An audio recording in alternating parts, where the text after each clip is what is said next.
Ravi commercial college में आप सभी का स्वागत है। आज की इस वीडियो हम लोग मेंसुरेशन के बारे में पढ़ेंगे। मेंसुरेशन में हमारा आज का टॉपिक रहेगा आयत यानी कि रेक्टेंगल। ठीक है, इस वीडियो में हम लोग रेक्टेंगल से संबंधित जितने भी बेसिक और जितने भी टफ लेवल के क्वेश्चंस रहेंगे और उसको कैसे सॉल्व करेंगे उसके बारे में हम लोग जानेंगे। तो चलिए शुरू करते हैं रेक्टेंगल के बारे में। रेक्टेंगल सबको पता है, एक ऐसा शेप होता है जिसमें आमने सामने की जो साइड्स होती हैं वो बराबर होती हैं। जैसे यहाँ पर ए बी किसके बराबर है, सी डी के बराबर है, और ए डी जो है वो बी सी के बराबर है। ठीक है, और जो एंगल होता है, यहाँ पे चार एंगल्स हैं, तो चार के चारों एंगल्स क्या होंगे, एंगल ए की बात करें या फिर एंगल बी की बात करें, एंगल सी, एंगल डी, चारों एंगल 90 डिग्री के होते हैं। ठीक है, तो यही हमारी रेक्टेंगल की पहचान होती है बेसिक। ठीक है, अब हम लोग बात करेंगे एरिया क्या होता है। सबको पता है एरिया होता है एल इंटू बी। एल क्या है, एल है लेंथ, यानी कि जो ए बी है और सी डी है ये है लेंथ। ब्रेथ क्या है, चौड़ाई, यानी ए डी और जो बी सी है ये क्या है, चौड़ाई। ठीक है, इसको हम लोग बी सी डिनोट कर रहे हैं। L for length, B for breadth. ठीक है, एरिया हो गया। पेरीमीटर की बात करें, पेरीमीटर जो होता है वो होता है जितने भी साइड्स होते हैं, कोई भी हमारा पॉलीगन रहे, कोई भी हमारा बहुभुज रहे, उसमें जितने भी साइड दिए रहते हैं सभी साइड्स को हम लोग अगर सम करते हैं, सभी साइड्स को जोड़ देते हैं तो क्या आता है, हमारा पेरीमीटर आता है। जैसे यहाँ पे चार साइड्स हैं, कौन कौन से, ए बी और बी सी, सी डी और डी ए। हमने चारों साइड्स को सम कर दिया तो हमारा क्या मिल जाएगा, पेरीमीटर। अब यहाँ पे आप लोग देख सकते हैं ए बी क्या है, ए बी को हमने क्या माना, ए बी और सी डी को एल माना है, तो ए बी एल हो जाएगा, और बी सी को क्या माना है, बी माना है, L plus B. C D को माना है हमने एल और डी ए को माना है बी। ठीक है, तो यहाँ पर एल और एल हो जाएगा 2L प्लस बी और बी 2B। ठीक है, यहाँ से 2 कॉमन ले लेंगे तो 2L प्लस बी। तो ये है हमारा 2L प्लस बी क्या है, पेरीमीटर का फॉर्मूला होता है बेसिक। मेरा बताने का मतलब यही था कि पेरीमीटर को सॉल्व करने के लिए हम लोग पेरीमीटर को फाइंड करने के लिए क्या करते हैं, सभी साइड्स का सम कर देते हैं, सभी साइड्स को जोड़ देते हैं। ठीक है, अच्छा अब यहाँ पर जो डायमीटर है यानी विकर्ण की बात करें, विकर्ण दो विकर्ण हो सकते हैं यहाँ पर, एक बी डी है और एक ए सी है। ठीक है, दोनों विकर्ण क्या होंगे आपस में, बी डी और ए सी आपस में बराबर होंगे। ठीक, डायगोनल, डायमीटर नहीं डायगोनल, डायगोनल क्या होता है आपस में, इसका रेक्टेंगल के बराबर होते हैं। ठीक है, अच्छा अगर से हमको फाइंड करना है विकर्ण यानी कि डी को फाइंड करना है, तो डी को फाइंड करने के लिए क्या फॉर्मूला होगा, L square plus B square. ये पाइथागोरस थ्योरम से हम लोगों ने ये फॉर्मूला को एक्सट्रैक्ट किया है। ठीक है, अगर से इसको डिराइव करना चाहे तो ये एल है हमारा, ये बी है, और ये क्या है हमारा, डी है। ठीक है, यहाँ पे 90 डिग्री है। अब 90 डिग्री है तो यहाँ पे पाइथागोरस फार्मूला को हम अप्लाई कर सकते हैं।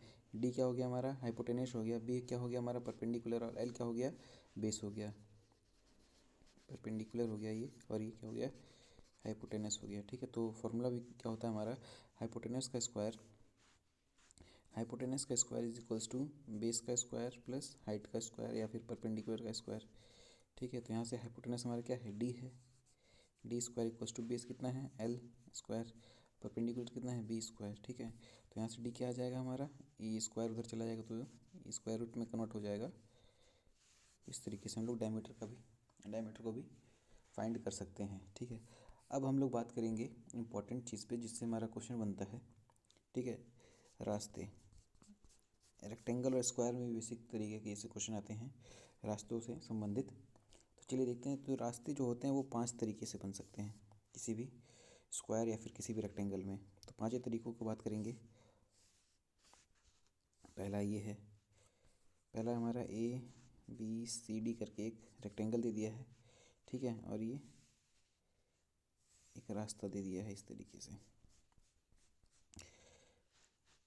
ए बी यानी कि जो लेंथ है वो एल है और बी सी क्या है, वो है बी। ठीक, लेंथ और ब्रेथ ये बी सी है और ये ए बी है। ठीक है, और इसकी जो मोटाई है, रास्ते की मोटाई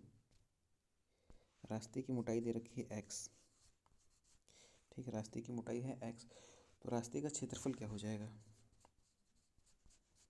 रास्ते का एरिया, तो यहाँ से ये हमारा एक और देख सकते हैं, यहाँ पे एक और रेक्टेंगल बन रहा है। अगर इसको बाहर निकाल के देखना चाहे तो हम लोग इस तरीके से देखिएगा, ये एक्स है हमारा रास्ते की मोटाई, और ये जो लंबाई है यही तो है, एल के बराबर ही होगी ना। तो यहाँ पे एल, तो रास्ते का क्षेत्रफल क्या हो जाएगा, लंबाई गुणे चौड़ाई यानी कि एल इंटू एक्स।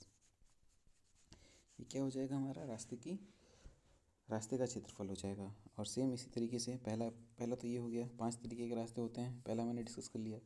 दूसरा बात करी जाए तो इस तरीके से हमारा एक ये है हमारा ब्रेथ, ये है लेंथ, ठीक है। एक इस तरीके से रास्ता हो सकता है, ठीक। रास्ते की मोटाई मान लेते हैं हम लोग एक्स इस बार भी, ठीक। एरिया क्या हो जाएगा, रास्ते का एरिया क्या हो जाएगा, ये वाला पोर्शन। अब यहाँ से देखेंगे ये जो है ये बी है और लंबाई कितनी है एक्स, तो लंबाई गुणे चौड़ाई होती है यानी एक्स इंटू बी, ये रास्ते का क्षेत्रफल हो गया, ठीक है। अब तीसरा बात करते हैं, तो तीसरा रास्ता हमारा कुछ इस तरीके का होगा। ये हमारा लेंथ है और ये ब्रेथ है, ठीक। एक रास्ता ये रहा जिसकी मोटाई मान ली थी हमने एक्स, और एक दूसरा रास्ता ऊपर से आ रहा है ये वाला। हाँ, तो हम लोग तीसरा जो हमारा रास्ता है उसके बारे में बात कर रहे थे। तो यहाँ पर आप लोग देख सकते हैं कि लेंथ तो एल है, ब्रेथ है बी, ठीक। पहला जो रास्ता है जिसकी लंबाई है एक्स, एक मिनट,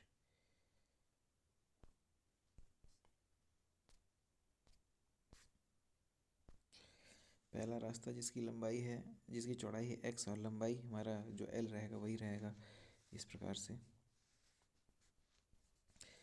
ठीक। और दूसरे रास्ते की जो है इसको हम लोग वाई मान सकते हैं। बेसिकली ये जो रास्ता रहता है ना, ये दोनों सेम साइज़ का ही रहता है, एक्स ही रहता है, लेकिन हम लोगों ने यहाँ पर एक्स वाई मान लिया इसकी जगह पे, ठीक, कुछ डिफरेंट, ठीक है। इसके लिए चौड़ाई क्या हो जाएगी, बी हो जाएगी, ठीक है। तो इसका एरिया क्या हो जाएगा, एक्स इंटू एल, और इसका एरिया क्या हो जाएगा, वाई इंटू बी, ठीक है। तो केवल रास्ते की लंबाई पूछेगा तो क्या हो जाएगा, X into L plus Y into B. लेकिन यहाँ पर एक ट्विस्ट है, जो हमारा रास्ता होगा वो कुछ इस तरीके का होगा, ठीक है। यानी यहाँ से लेकर के यहाँ तक पूरा टोटल हमारा, और यहाँ पर आप लोग बीच में जो गैप देख रहे हैं ना, यानी कि बीच में गैप का मतलब केवल एक ओवरलैप को हम लोग सब्सट्रैक्ट करेंगे, ठीक है। यहाँ पर पहले बार तो यहाँ पहला रास्ता ये गया, दूसरा रास्ता जब यहाँ से जाता है कैलकुलेट करते हैं दूसरे रास्ते का एरिया, तो यहाँ पर एरिया 2 बार ओवरलैप हो जाता है, ठीक है। यानी कहने का मतलब मेरा ये है, हमको ओवरलैप नहीं करना है, केवल एक ही बार ये जो हमारा बीच का पार्ट बन रहा है एक ही बार इसका एरिया काउंट करना है, ठीक। और हो कितनी बार जा रहा है इसमें, X L into Y plus X L plus Y B में कितनी बार हो जा रहा है, ये 2 बार हो जा रहा है। तो एक बार क्या करेंगे, ये जो रहेगा बीच वाले का पोर्शन का, बीच वाले पोर्शन का एरिया क्या हो जाएगा, अब यहाँ से देख रहे हैं आप लोग ये है एक्स, यानी कि ये वाला जो साइड है एक्स है और ऊपर वाला क्या है, वाई है, ठीक है। तो क्या हो जाएगा, X into Y, X Y कहाँ से आया, आई होप क्लियर होगा आप लोगों को। ये जो बीच में हमारा रेक्टेंगल बन रहा है, इस एक की साइड है एक्स और दूसरा साइड क्या है, वाई, ठीक। एरिया क्या हो जाएगा, एक्स इंटू वाई। अब ये एक्स वाई 2 बार ओवरलैप हो रहा है, लेकिन हमको काउंट कितनी बार करना है, केवल एक बार। तो एक बार क्या करेंगे हम लोग, इसको घटा देंगे। तो इस फॉर्मूले की मदद से हम लोग जो हमारा इस प्रकार का रास्ता रहेगा उसका एरिया भी हम लोग फाइंड कर सकते हैं। अब चौथे की बात करते हैं। चौथा क्या कंडीशन बनाएगा हमारा, चौथा कुछ इस प्रकार बनाएगा, ये हमारा रेक्टेंगल है, ठीक है, जिसकी एक साइड है एल और एक साइड है बी, ठीक है। अब इसके चारों बाहर की तरफ रास्ता बना है, इस तरीके से हम लोग देख सकते हैं। यहाँ पर इसके बाहर सेम साइज़ का कोई रास्ता बनाया जा रहा है, ठीक। हर जगह इसकी चौड़ाई, हर जगह इसकी मोटाई क्या है, एक्स है, हर जगह इसकी मोटाई कितनी है, एक्स है ना। यहाँ पर थोड़ा पतला हो गया लेकिन सब एक्स ही मानेंगे हम लोग, हर जगह इक्वल है, ठीक है। तो हमको इस रास्ते का एरिया फाइंड करना है। अब देखिए यहाँ पर ये जो बड़ा वाला रास्ता है, यानी कि बड़ा वाला ये एल, यहाँ से लेकर के यहाँ तक एल है, और ये वाला पोर्शन प्लस ये वाला पोर्शन यहाँ से लेकर के यहाँ तक एल है केवल। अब यहाँ से एक्स है और यहाँ पर भी एक्स है, यानी टोटल कितना हो जा रहा है हमारा, यहाँ से लेकर के यहाँ तक ये एक्स प्लस ये एक्स, यानी इसकी टोटल लंबाई कितनी हो जा रही है, एल प्लस 2x। उसी तरीके से ब्रेथ की पूरी बात करी जाए तो यहाँ तक इसकी पूरी कितनी हो जाएगी, b+2x। ठीक है, तो हमारे जो दोनों बाहर के रास्ते हैं उनके साइड्स पता चल गए, लंबाई हो गई l+2x और चौड़ाई कितनी हो गई b+2x। अब एरिया फाइंड करना है हमको रास्ते का। ठीक है, अब रास्ते का एरिया कैसे फाइंड होगा, पहले तो जो हमारा ये पूरा l+2x b+2x वाला रेक्टेंगल बना है उसका एरिया फाइंड करेंगे, l+2x इंटू b+2x, ये बड़े वाले का एरिया हो गया, माइनस l इंटू बी, यानी जो हमारा ये अंदर वाला हिस्सा है उसका एरिया घटा देंगे तो हमारा जो बीच वाला एरिया बचा यानी जो रास्ते का एरिया बचा वो फाइंड कर सकते हैं। ठीक है, तो इस प्रकार हम लोग बाहर के रास्ते को भी कैलकुलेट कर सकते हैं, बाहर के रास्ते का एरिया भी फाइंड कर सकते हैं। इसको शॉर्ट में देखा जाए, इसका अगर से केवल हम लोग को फॉर्मूला देखा जाए तो इसको सॉल्व करके हम लोग क्या मिल सकता है हम लोग को, ये हो जाएगा कुछ, जब इसको सॉल्व करेंगे तो कुछ ऐसा इक्वेशन बनेगा। तो यहाँ पे आप लोग देख सकते हैं एल बी कैंसिल हो जाएंगे। ठीक है, बचेगा क्या हमारा एरिया इज इक्वल्स टू यहाँ से 2 और x सब में तीनों में कॉमन है तो यहाँ क्या बचेगा, l बचा, यहाँ पर b बचा और यहाँ पर क्या बचा, यहाँ पर बचा 2x। ठीक है, तो सिर्फ इतना याद रख करके हम लोग बाहर के रास्ते का भी सॉल्व कर सकते हैं, बाहर के रास्ते का भी एरिया फाइंड कर सकते हैं आसानी से। अब आगे बात करते हैं, जो हमारा पांचवा कंडीशन है वो क्या है, अब अंदर रास्ता बनेगा, L है B है और रास्ता कहाँ बन रहा है, रास्ता बनेगा अब अंदर। ठीक है, और बीच का जो डिस्टेंस है हर जगह पे कितना है, x है। ठीक, हर जगह पे कितना है, x। ठीक है, अच्छा हमको इस रास्ते का एरिया फाइंड करना है, अंदर जो रास्ता बना उसका एरिया फाइंड करना, तो उसका एरिया क्या हो जाएगा, तो पहले ये वाला साइड फाइंड करेंगे तो ये वाला साइड कितना हो जाएगा, l-2x। ये जो अंदर वाला साइड है उसकी बात कर रहे हैं क्योंकि बाहर वाले का तो पता है ना हमको।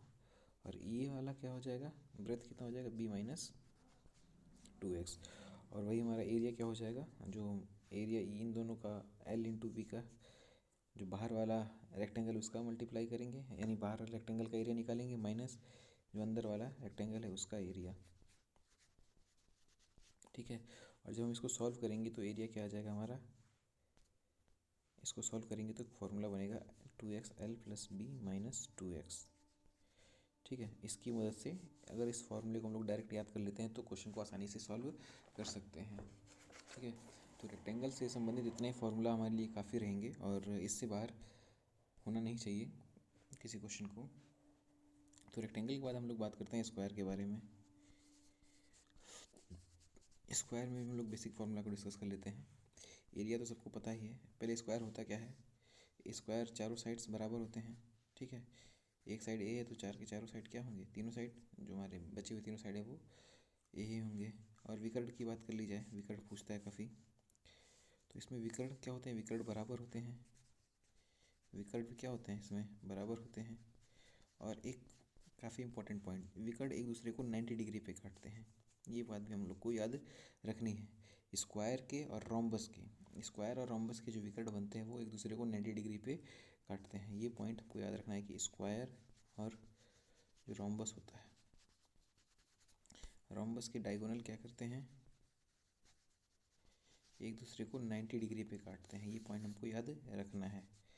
अब आगे बात करते हैं, इन दोनों के अलावा कोई सा भी किसी का भी, चाहे रेक्टेंगल हो चाहे किसी भी प्रकार का हमारा क्वाड्रिलेटरल हो, वो 90 डिग्री नहीं बनाता है, जो उनके डायगोनल हैं काटने पर 90 डिग्री नहीं बनाते, केवल स्क्वायर और रोम्बस के अलावा।